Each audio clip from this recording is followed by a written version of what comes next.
नमस्कार, insider live देख रहे हैं आप। देखिए, बीजेपी और जदयू में भी सीटों को लेकर खींचातानी हो रही है। सबसे पहले तो आपको बताएं कि सीटों को लेकर सबसे बड़ी अपडेट आई है। जी हाँ, देखिए, सबसे पहले जो है वो सीट को लेकर ये डिसाइड हुआ था कि 122 सीट पर जदयू लड़ेगी, 121 सीट पर बीजेपी लड़ेगी। जदयू अपने कोटे से दे देगी जीतन राम मांझी को सीटें और बीजेपी अपने कोटे से उपेंद्र कुशवाहा को सीटें दे देगी और फिर दोनों लोग मिलकर चिराग पासवान को 10-10 सीटें देंगे तो हो जाएगा।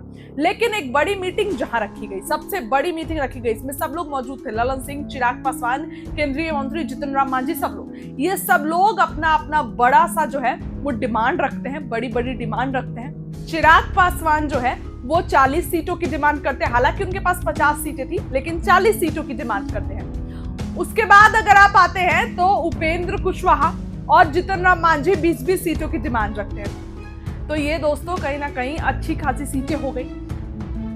इसके बाद जदयू का ये कहना है कि आप लोग जितने पे लड़ना है लड़िए, हमको जो है वो 115 सीटें चाहिए।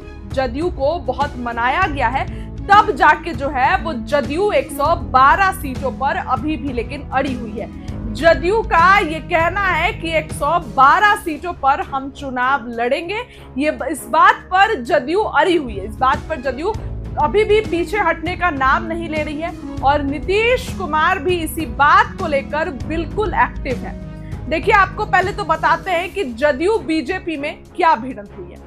भागलपुर जिले की राजनीति में रेल ठहराव का मुद्दा अचानक चुनावी रंग ले चुका है। कहलगांव और पीरपैंती दोनों विधानसभा सीट फिलहाल भाजपा के पास है, लेकिन गठबंधन की सहयोगी जदयू अब इन्हीं सीटों पर अपनी दावेदारी मजबूत करने पर लगी हुई है। मतलब कि कहलगांव और पीरपैंती ये दोनों सीट अभी देखिए भाजपा के पास है, लेकिन जदयू इन्हीं सीटों पर अपनी जो है वो मजबूती और अपनी दावेदारी पेश करने में लगी हुई है। यानी कि इसका साफ सीधा आप मतलब समझ सकते हैं कि जदयू ये चाहती है कि वो दोनों सीटें हमारे पास आ जाए। अब देखिए, विधान परिषद के सदस्य हैं विजय कुमार सिंह, रेल मंत्री को पत्र लिखकर मालदा एक्सप्रेस, ब्रह्मपुत्र मेल और दानापुर साहिबगंज इंटरसिटी का ठहराव पीरपैंती और शिवनारायणपुर स्टेशनों पर करने की मांग की है। ये मांग जनता के हितों में तो है, लेकिन राजनीतिक संदेश और भी गहरा है। चुनाव से पहले राजनीति में, पॉलिटिक्स में अगर कुछ भी होता है तो उसको सीधे चुनाव से जोड़ा जाता है और यहाँ पर कहीं ना कहीं बीजेपी के इस सीट पर जदयू की नजर है। कहलगांव और पीरपैंती को भाजपा की फिलहाल सुरक्षित गढ़ हो गया है, मगर जदयू अब यहाँ विकास और सुविधा के मुद्दे को उठाकर जनता से सीधे जुड़ने की कोशिश कर रही है।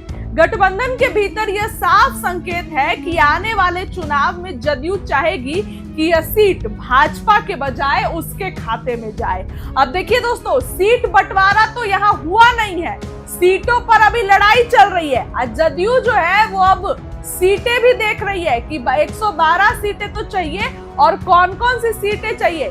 यानी कि पीरपैंती और कहलगांव भाजपा की गढ़ है, लेकिन जदयू अब इस पर आग गड़ाए बैठी है। विजय कुमार सिंह का जो पत्र है वो ना ही सिर्फ एक जनता के लिए है, बल्कि राजनीतिक चाल भी माना जा रहा है।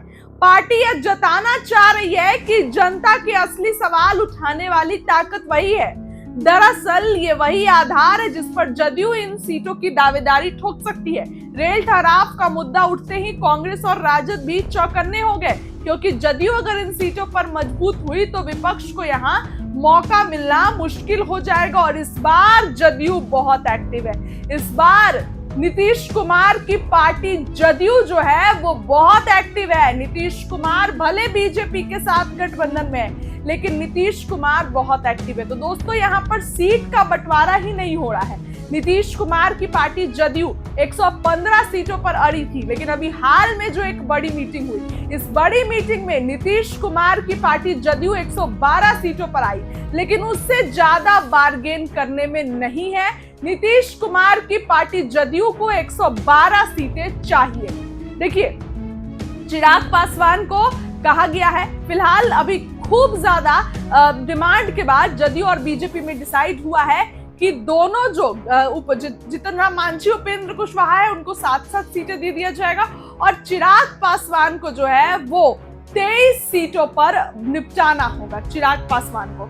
लेकिन जदयू मानने को तैयार नहीं है। जदयू को जो है आप कह सकते हैं तो एकदम इस बात पर अड़ी है कि 112 सीटें चाहिए। और देखिए नीतीश कुमार फैसले लेने में माहिर है। नीतीश कुमार कभी भी कोई बड़ा फैसला ले सकते हैं, खास करके अगर बात करें तो जदयू के लिए, क्योंकि नीतीश कुमार ये चाह रहे हैं कि उनको सबसे ज्यादा सीट मिले। नीतीश कुमार की पार्टी जदयू को 112 सीट मिला। क्यों 12 सीट मिले ये भी बता रहे हैं। नीतीश कुमार ये चाहते हैं कि सबसे ज्यादा हम सीटों पर चुनाव लड़े, नीतीश कुमार की पार्टी। अगर नीतीश कुमार सबसे ज्यादा सीटों पर चुनाव नहीं लड़ते हैं तो ये संभव है, ये पॉसिबल है कि बीजेपी कोई खेल कर सकती है। महाराष्ट्र में क्या होता है तो एकनाथ शिंदे पर पूरा चुनाव खेला जाता है और चुनाव के बाद सीधे सीधे भाजपा क्या करती है तो देवेंद्र फडणवीस को मुख्यमंत्री बना देती है। ये बात एक्सपेक्टेड नहीं था एकनाथ शिंदे से, तो इसलिए नीतीश कुमार की पार्टी चाहती है कि सबसे ज्यादा सीटों पर हम चुनाव लड़ें और हम ही जो है वो सबसे ज्यादा सीट जीत कर आए, ताकि नीतीश कुमार के साथ कोई खेल नहीं हो, नीतीश कुमार के साथ भाजपा कोई खेल नहीं कर सकती। क्योंकि इस बात का नीतीश कुमार को भी अंदर अंदर आभास है कि भाजपा जो है वो कोई बड़ा खेल मेरे साथ कर देगी। इसमें कोई दो राय नहीं है कि भाजपा जो है मेरे साथ खेल नहीं करेगी।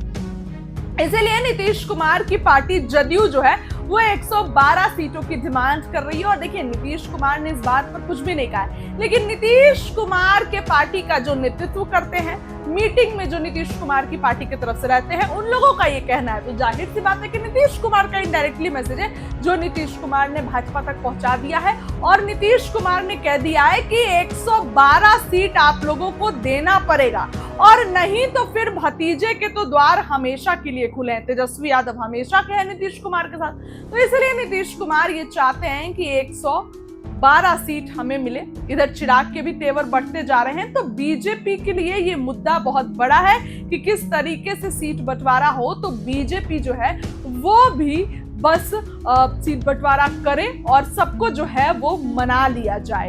फिलहाल आने वाले दिनों में सीट बंटवारे पर और भी जो है बात करेंगे और अपडेट भी जो है वो जल्द से जल्द निकल कर आएगी। लेकिन नीतीश कुमार ये चाह रहे हैं कि 112 सीटों पर उनकी पार्टी जो है वो जदयू चुनाव लड़े, ताकि चुनाव के बाद बीजेपी कोई खेला ना करे। सीएम फेस तो घोषित नहीं कर रहे हैं, ना अमित शाह कर रहे हैं, ना प्रधानमंत्री नरेंद्र मोदी कर रहे हैं, इसलिए तमाम तरीके की बातें हैं। इस खबर के लिए इतना ही, बहुत बहुत